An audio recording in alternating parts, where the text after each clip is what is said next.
S ವೀಕ್ಷಕರೇ, ಕರ್ನಾಟಕದ ಗಡಿಯ ಆದಿಲಾಬಾದ್ನಲ್ಲಿ ಭಾರಿ ಮಳೆಯಾಗ್ತಾ ಇದೆ. ಮಳೆಯಿಂದ ತುಂಬಾ ಜನ ತತ್ತರಿಸಿ ಹೋಗಿದ್ದಾರೆ. ಗಡಿ ಭಾಗ ಇದು ಭೀಕರ ಪ್ರವಾಹ ಅಪಾಯದಲ್ಲಿ ಸಿಲುಕಿಕೊಂಡಿರುವಂತಹ 2 ಲಾರಿ ತುಂಬಿ ಹರಿಯುವಂತಹ ರಸ್ತೆ ದಾಟಲು ಆಗ್ತಾ ಇಲ್ಲ. 2 ಲಾರಿಗಳಿಗೆ ಪ್ರವಾಹದ ನೀರಿನಲ್ಲಿ ಸಿಲುಕೊಂಡಿರುವಂತಹ ಲಾರಿ ಚಾಲಕರನ್ನ ರಕ್ಷಿಸಿದಂತಹ ಸ್ಥಳೀಯರು ಹಗ್ಗದ ನೆರವಿನಿಂದ ಪ್ರವಾಹದಲ್ಲಿ ಸಿಲುಕಿಕೊಂಡವರ ರಕ್ಷಣೆ ಆಗ್ತಾ ಇದೆ. ತೆಲಂಗಾಣದ ಬಹುತೇಕ ಪ್ರಾಂತ್ಯದಲ್ಲಿ ಭಾರಿ ಮಳೆಯಾಗ್ತಾ ಇದೆ.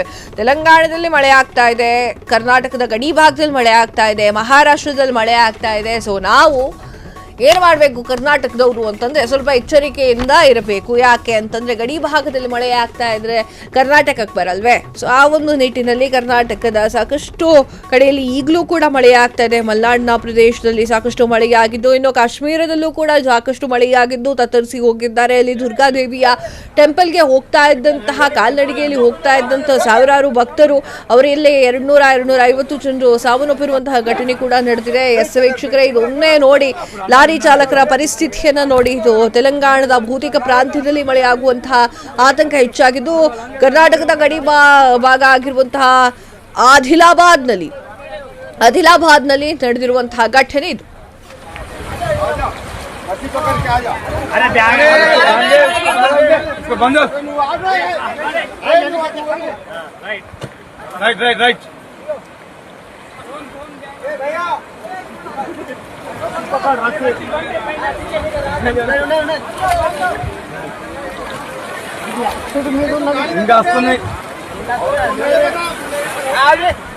ಕ್ಷಣ ಕ್ಷಣದ ಸುದ್ದಿಗಳಿಗಾಗಿ ಫ್ರೀಡಂ ಟಿವಿ ಸಬ್ಸ್ಕ್ರೈಬ್ ಮಾಡಿ, ಲೈಕ್ ಮಾಡಿ ಹಾಗೂ ಫಾಲೋ ಮಾಡಿ. ಹೊಸ ಸುದ್ದಿಗಳ ನೋಟಿಫಿಕೇಶನ್ಗಾಗಿ ಬೆಲ್ ಐಕಾನ್ ಮೇಲೆ ಕ್ಲಿಕ್ ಮಾಡಿ.